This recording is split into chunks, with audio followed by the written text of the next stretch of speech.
ఇప్పుడు పుష్పాన్ని గొప్పగా చెప్పాలి అంటే దేన్ని బట్టి పుష్పాన్ని గొప్పగా చెప్తున్నాము?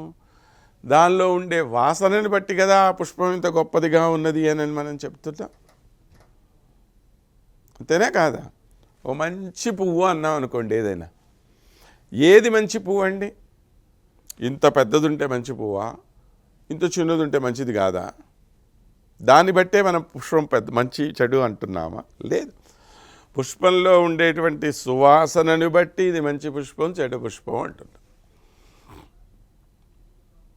ఓ మంచి మనోరంజని పుష్పం ఉందనుకోండి, అలా ఇంత చిన్న పుష్పం, కానీ దాని సువాసన ఎంత చక్కగా అంతా వ్యాపించి ఉంటుంది.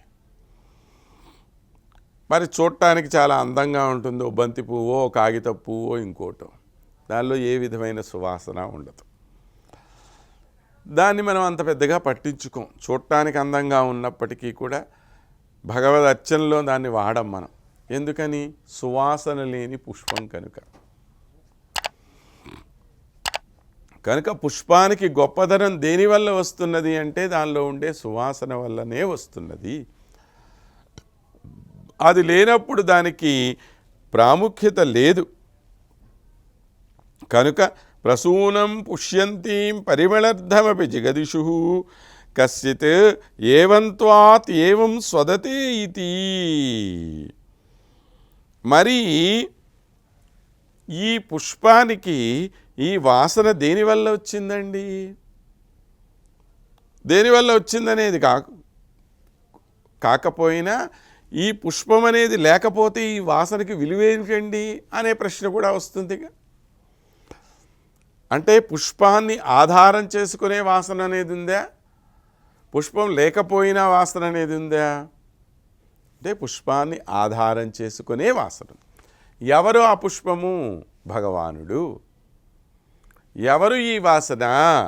ఈ అమ్మ. ఇది వీరి యొక్క అన్యోన్య సంబంధం, అవినాభావ సంబంధం. దీన్ని వేరు చేయలేం మనం, కలిపే చెప్పవలసిన అవసరం ఉన్నది.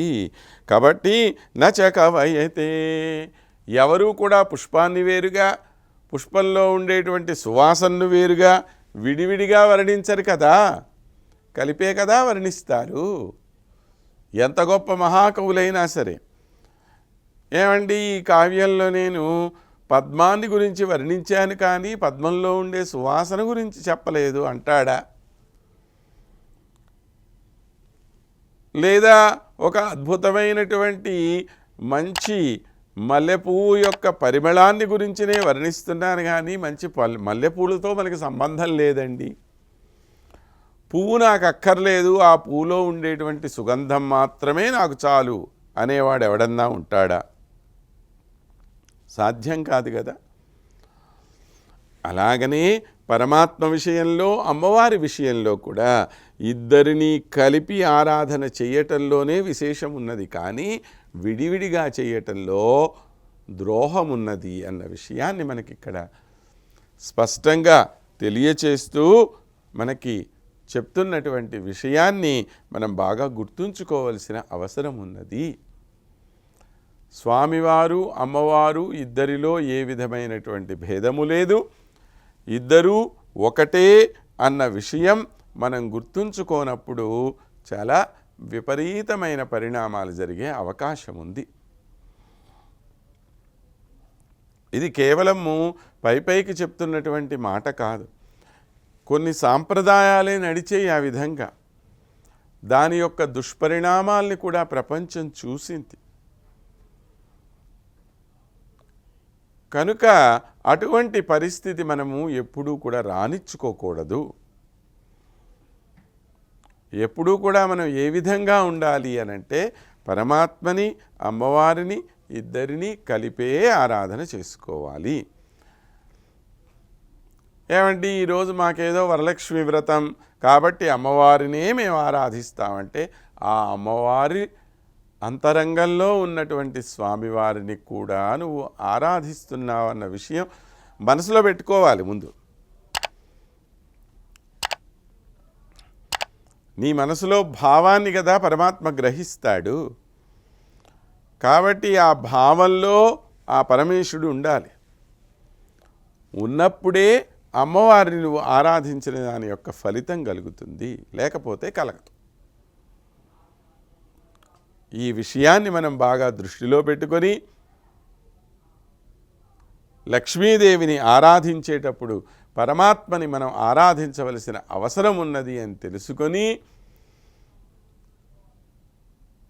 పైకి నువ్వు ఏ విధమైన మాట చెప్పినప్పటికీ కూడా అంతరంగంలో స్వామిని కూడా నీ మనస్సులో సంపూర్ణంగా అన్వయం చేసుకోవలసిన అవసరం ఉన్నది అని తెలియచేసి,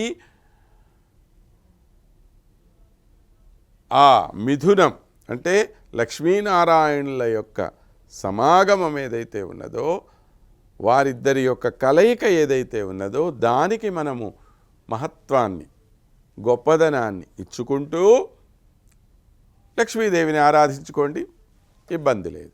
శ్రీమన్నారాయణని ఆరాధించుకోండి, ఇబ్బంది లేదు. కనుక ఇద్దరినీ కూడా కలిపి మనం ఆరాధించుకోవాలి అని చెప్పి ఇక్కడ తెలియచేసి